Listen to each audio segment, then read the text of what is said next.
sa ating pag-aawit. Para po sa ating mga awitin, ating pong katayin, Sweet by and by.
Para po sa ating sunod na awitin, ating pong kantahin ang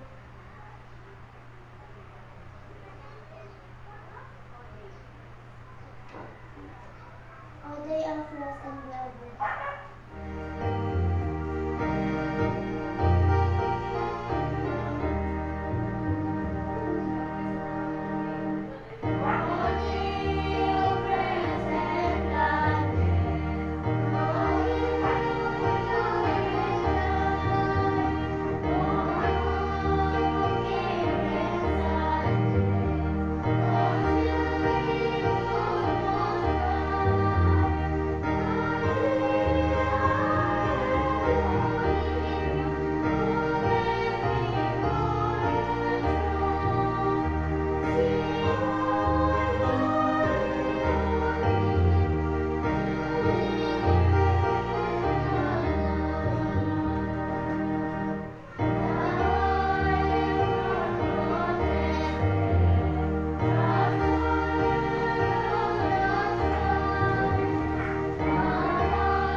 Good morning mga kapatid.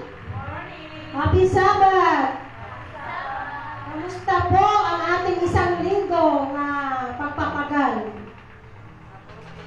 Naman. Kasi purihin natin ang Panginoong Diyos na sa mga oras na ito, sa araw ng Sabat, ay dito muli tayo ng tipon-tipon sa pagsamba at papuri sa kanyang banal na pangalan. Welcome po sa ating mga bisita sa umagang ito. Ang dami nating bisita, hindi natin makikita, diba? At sa umagang po ito, ay alay po tayo mga kapatid. God is good? All the time. All the time. God is good. Sabbath school? Alive. Alive? Sabbath school. Okay, purihin natin ang ating Panginoon. At tayo po muna tumayo para sa ating pag-inat-inat. Inat-inat. At ganoon din po, tayo po muna mag-embrace, engage, at saka empower, expand. 4A. 4 na A po ito mga kapatid. Ready po ba tayo? Embrace, Embrace. engage, Engage. empower, Power. expand. Expand. Isa pa. Embrace, Embrace. engage, Engage. empower, Power. expand. Okay, maraming salamat po. Tayo po umupo. At sa ating Sabbath School Worship ngayon, sa December 2, 2023, ang ating family time ay wala po, hindi nakarating ang ating magdadala. Welcome remarks na inyong lingkod. Opening song, Buhay ang Sabadong Eskwela. Opening prayer ni Sister Mian Mendez. Musical offering ng ating The Gentle Voices. Special feature ni Sister Pia Simangan. Ang topic po ay stewardship. Mission story ni Sister Nicole Mercado. At ating lesson review ay pagdadalit sa atin ni Sister Jean Medino. Lesson 9, Mission sa Makapangyarihan. Closing song, Iglesia at Ako'y Hahayo. Closing prayer ni Sister Irene Baplor. At ating song leader po ay si Sister Samantha Baplor. Bago po ay kung kayo po may banal na kasulatan, buksan ang awit 104. Magsipasok kayo sa kanyang mga pintuan na may pagpapasalamat at sa kanyang mga bulwagan na may pagpupuri. Magpasalamat kayo sa kanya at purihin ninyo ang kanyang pangalan. Ipagpatuloy po natin ang ating Sabbath School Worship sa umagang ito sa pamagitan ng ating song leader na si Sister Sam Baflor.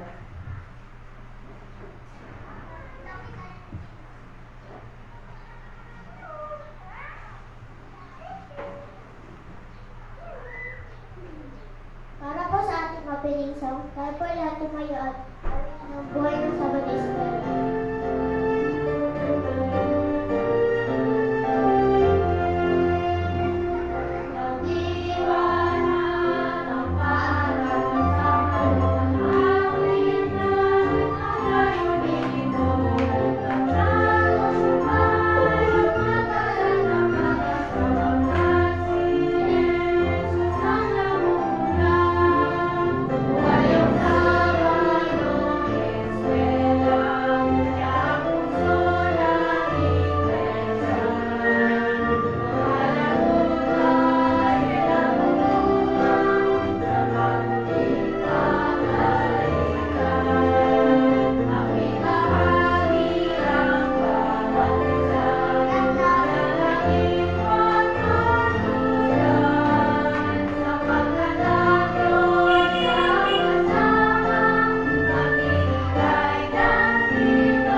Tayo lahat po ay lumuhod para sa ating panalangin. Maraming banal, Diyos ng mga pangyarihan sa lahat. Maraming salamat po sa araw na ito na inyong pinagkalaw sa amin na nagkaroon po ako ng kapahingahan.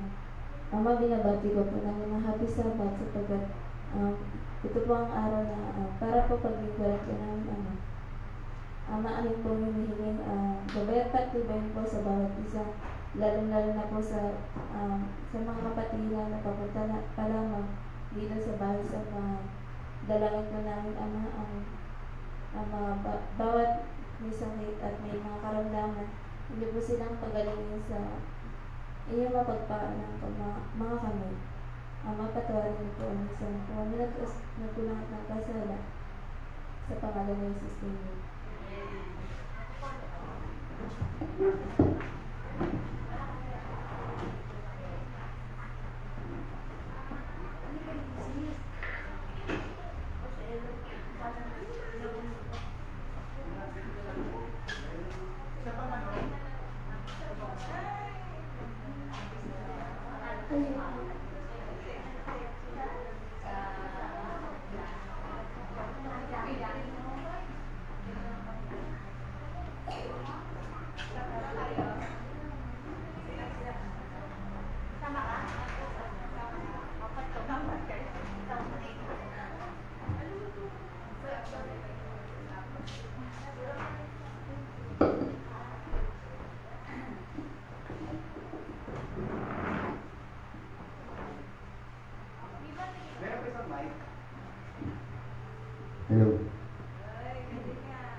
Happy Sabbath mga kapatid. And so, yes indeed, Jesus loves us, not only the little children, but pati na din po tayo ng laro. And before po ako magsalita, join me as I pray. Let's pray. Heavenly Father, dear Lord, we thank you for this Sabbath day. Lord, I ask for your holy knowledge, your holy influence, and your Holy Spirit, O Lord, to intervene in us. And whatever it is that I'm about to say, O Lord, may this word only comes from you, and this shocks our hearts, and may we use it as we live in this world. In Christ's name we pray. Amen. So, kahapon po, nakalimutan ko pong report ako ngayon. Kasi exam week po namin sa school namin, and nagre-review lang po ako, nagre-review hanggang sa nakalimutan ko na may kailangan pala akong gawin, na may part pala ako. But praise God, as habang nag-devotional ako kagabi, nag-sink in sa akin na, hala, may part pala ako. And wala po akong wala po akong maisip na topic. But then, God brought me to Psalms 24. And I want you to join me mga kapatid. As much as possible, gamitin po natin yung physical Bible natin. So, join me as I read po on Psalms 24, verse 1. Sige, antayin ko po kayong mahanap niyo yung verse. Psalms 24, verse 1. Okay na po? Ayan. So, in Psalms 24, verse 1, sabi po dito, the earth is the Lord, and everything in it, the world, and all who live in it. Again, the earth is the Lord, and everything in it, the world, and all who live in it. So, yung passage na po ito, sobrang nasisimplehan ako sa kanya kagabi. Sobrang simple niya po basahin, hindi po ba? Sobrang iksi na lang din.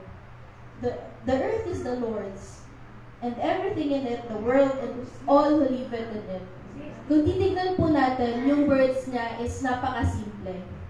But then, sobrang lalim po pala ng verse na ito. And this brought us to stewardship, mga kapatid.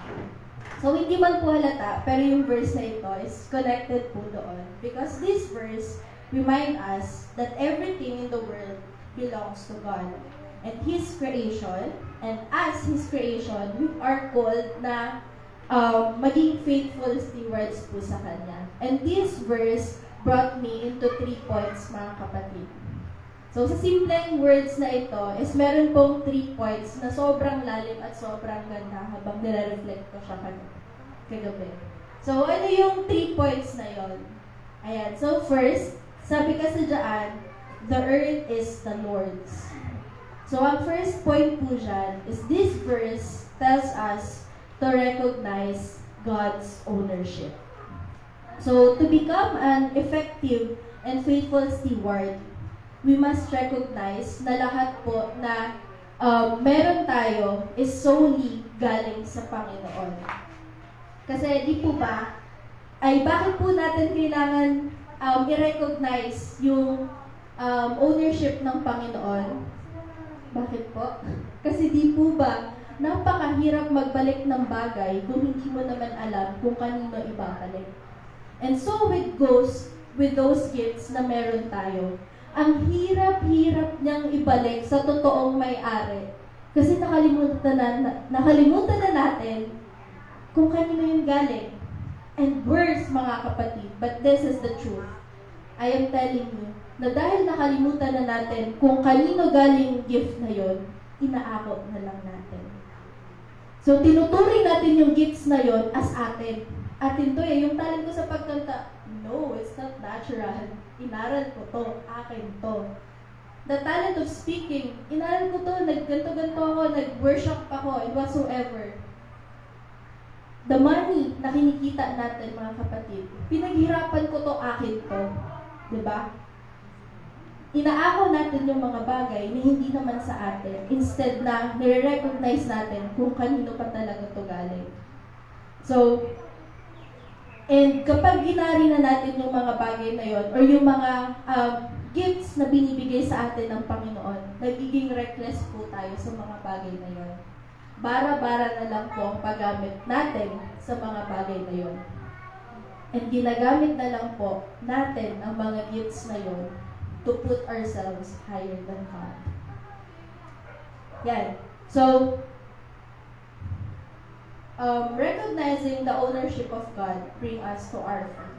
So, kapag alam mo kung kanino galing yung gifts na meron ka, kung kanino galing yung pera na sinasahod mo, kung kanino galing yung boses na kinakanta mo, kung kanino galing yung mga taong pinagsisilbihan mo or nililig mo, magiging humble ka, mga kapatid. Doon mo marirecognize na wala kang power over those things.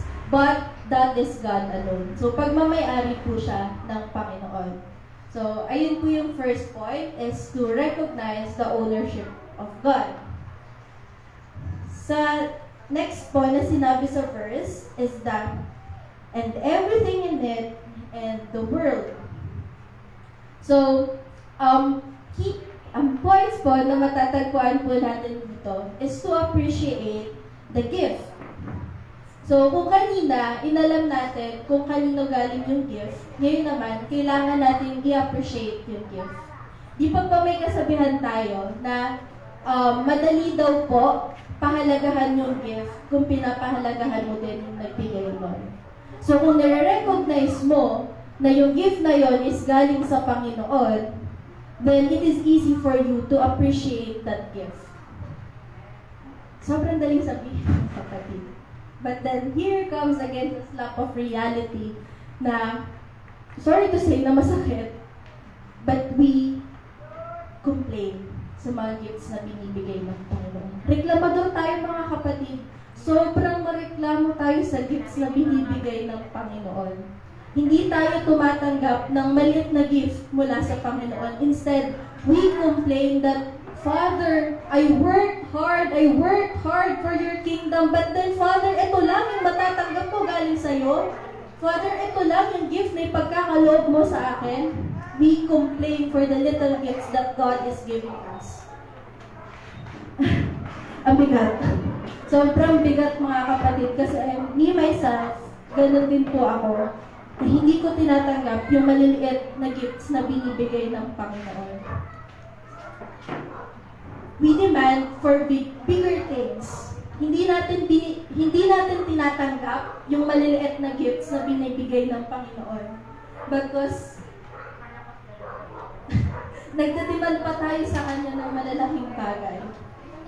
But I want us to put this in our minds and hearts, mga kapatid, na lahat po ng gifts na binibigay ng Panginoon is not to satisfy our desires, but then it is our. So kung ito yung mga bagay na binibigay sa atin ng Panginoon, let us accept it, because God is not giving those things para mapasama ka or ma-feel bad ka sa sarili mo or ipakita sa iyo na mas worthy yung iba na makatanggap ng malalaking gifts. But then these gifts are your needs. So sa kapakanan mo din to, not to satisfy your desire, but to fill your need. So, with that regard, mga kapatid, ibig sabihin lang no, na hindi tayo nakokontento. Hindi tayo marunong makontento sa kung ano po yung binibigay ng Panginoon sa atin. We demand for more, thinking that we are greater than those things na binibigay sa atin ng Panginoon. Masakit po ba? Well, ako rin po. Sobrang bigat na po ako sa pinagsasabi ko kasi ako po ay reklamador din sa mga pinagbibigay sa akin ng Panginoon. Kasi ako, nakapagsalita ako, pero nagreklamo ako sa Panginoon na, Panginoon, gusto kong kumanta eh.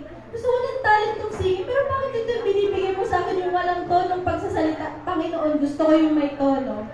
Gusto ko ako lagi yung kumakanta, gusto ko sumasali din ako dun sa mga choir. Gusto ko, nandun din ako, nagpa-perform ako sa iba't ibang lugar.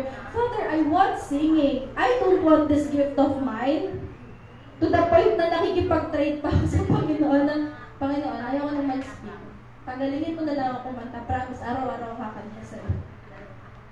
We are like that, mga kapatid. Deny it or not, hindi lang po ako. But then we are all not contented with the gifts that God is giving towards us. So, why is it hard to become a steward of God? Bakit napakahirap magbalik sa Panginoon? Kasi mga kapatid, hindi tayo kontento sa gift na pinibigay niya. And tinitignan natin yung na gift na yun as hindi sapat. Hindi sapat para ibalik sa Kanya. Siguro nasasabi din natin na hindi natin kaya magbalik sa Panginoon because God did not give us enough. So, ayun po yung pangalawang point. And last, and the most important of all, is, sabi po sa verse, the earth is the Lord and everything in it, the world and all who live in it, and all who live in it. This pertains to us, mga kapatid. So, last and most important point on how to become an effective and faithful steward of God is that we should recognize ourselves as one of the gifts na binigay sa atin ng Panginoon. So, sa lahat po ng mga biyayang pinagkakaloob ng Panginoon sa atin, ang una at pinakamalaking biyaya na binigay sa atin ng Panginoon is tayo mismo. Yung mga sarili po natin. Because hindi natin kayang i-receive yung mga gifts na yun kung hindi na naman tayo nag-i-exist, kung wala tayong hininga. And also, this means that we also belong to Him. So, dahil pagmamay-ari ng Panginoon, ang lahat ng nakatira sa lupa, ang buong sandaigdig, ibig sabihin lang din po nito na tayo ay pagmamay-ari ng Panginoon. So, kung gifts man po ito sa talents, tithes, time, and whatsoever na binibless po sa atin ng Panginoon, hindi po natin kayang ibalik sa Panginoon. Kung una, hindi po natin nare-recognize yung ownership ng Panginoon. Kung inaako natin yung mga gifts na yon. Pangalawa, hindi din natin mababalik sa Panginoon yung dapat sa Kanya kung hindi natin na-appreciate kung ano ba ang binibigay niya sa atin. And lastly, hindi po natin mabibigay sa Panginoon or may ibabalik sa Panginoon ang mga bagay na Kanya. Kung una pa lang po, hindi po natin ibinabalik ang mga sarili natin sa Panginoon. And this is my prayer that before we give back our time, our talents, our tithes, we must please return ourselves to the Lord. Please ahead.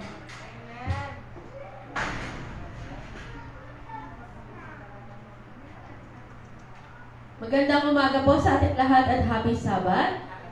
Tunay po na napakabuti po ng Panginoon dahil po ang mga topic po natin ngayong Sabado ito ay magkakadugtong. Kasi po, ito pong ating pong mission story po ngayon ay pinamagatang Uninfluential Church. Makikita po natin po dito kung paano ang mga Seventh-day Adventists sa Ghana ay naka-impluensya sa mga powerful na mga military men.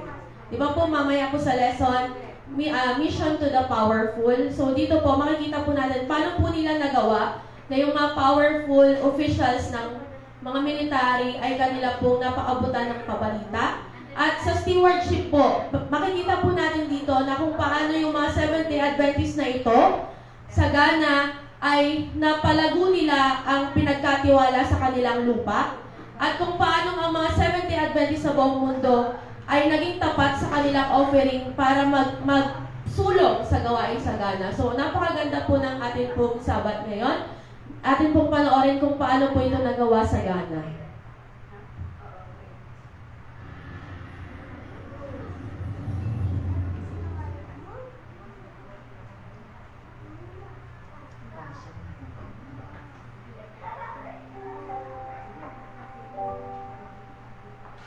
Isang maimpluwensyang simbahan, December 2, Ghana. Ang proyekto ng 13th Sabbath Offering ay hindi palaging nakapagbibigay ng inspirasyon sa isa pang mas malaking proyekto, ngunit ito mismo ang nangyari sa Accra, sa Ghana, West Africa. Mga 15 taon na ang nakalilipas, binigyan ng militar ng Ghana ang Seventh-day Adventist Church ng isang kapirasong lupa sa isa sa pangunahing barracks nito sa Accra. Ang lupa ay ibinigay ng walang bayad. Ang tanging gawain lamang ng Adventist Church ay magtayo ng bahay-sambahan sa lupang ito.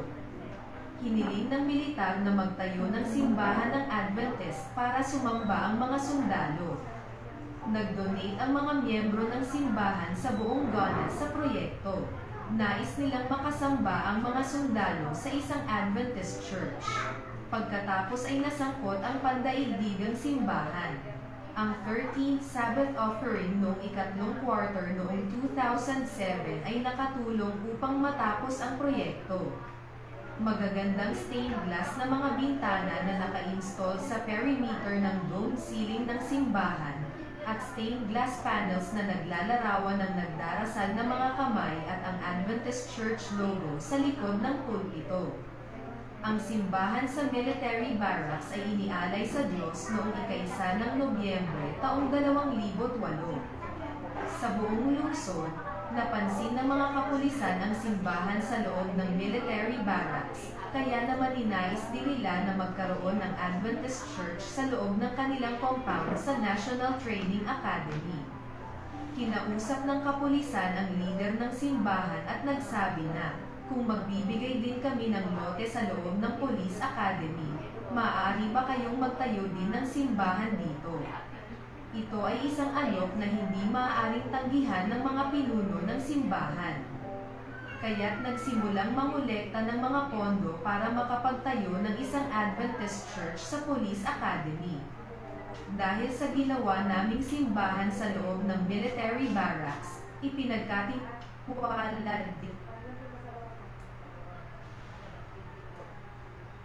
din sa amin ang pagtatayo ng isa pang simbahan sa loob naman ng Police Academy, sabi ng pinuno ng lokal na simbahan na si Christopher Anenonoo, na nagsisilbing Executive Secretary ng Southern Ghana Union Conference.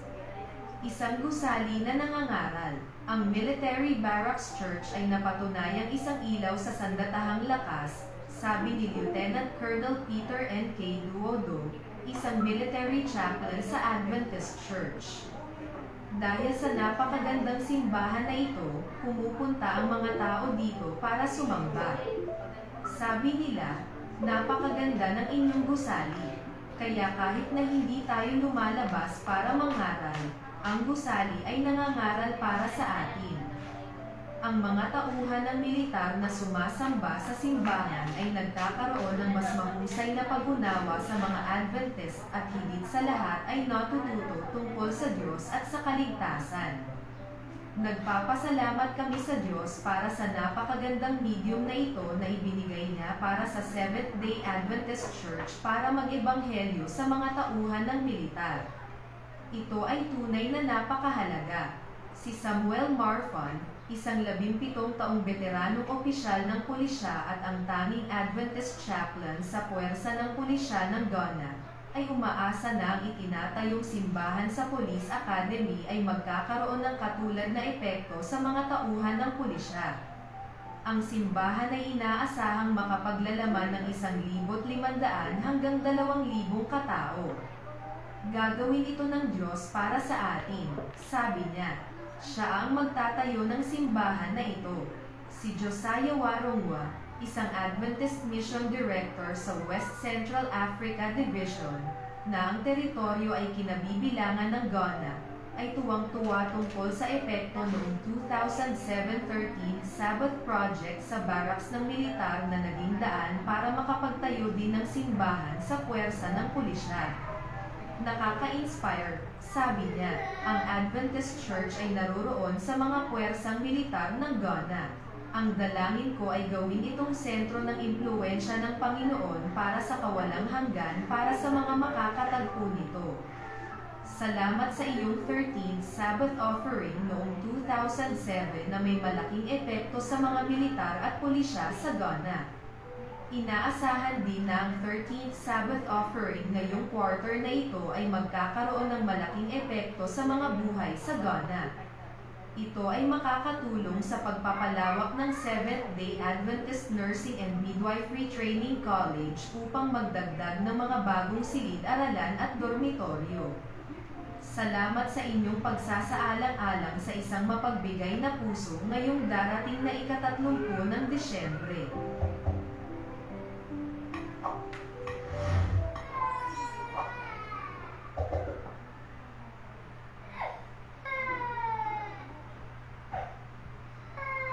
Maraming salamat sa ating mga partisipan ngayon at saka sa mga mensahe na ating napapakinggan. Kaya mga kapatid, sa maliit na bagay, susog, di ba? Ano natin, tuloy-tuloy natin po mga kapatid. Kasi ang Panginoon na bahala sa atin. Maganda talaga yung mga mensahe natin sa araw na ito hanggang mamaya. Atin pong ilagay sa ating buhay para sa pagdating ng Panginoon ay handa tayo na masama sa Kanya. Maraming salamat at dyan po tayo ang ating Sabbath School worship sa umagang ito. Maraming salamat sa mga partisipan at dadako po tayo sa ating lesson review ni Sister Jean Medino, Mission sa Makapangyarihan. Pero bago po yon ay tayo po muna dadako po tayo sa ating care group time, checking at saka kakamustahan po mga kapatid.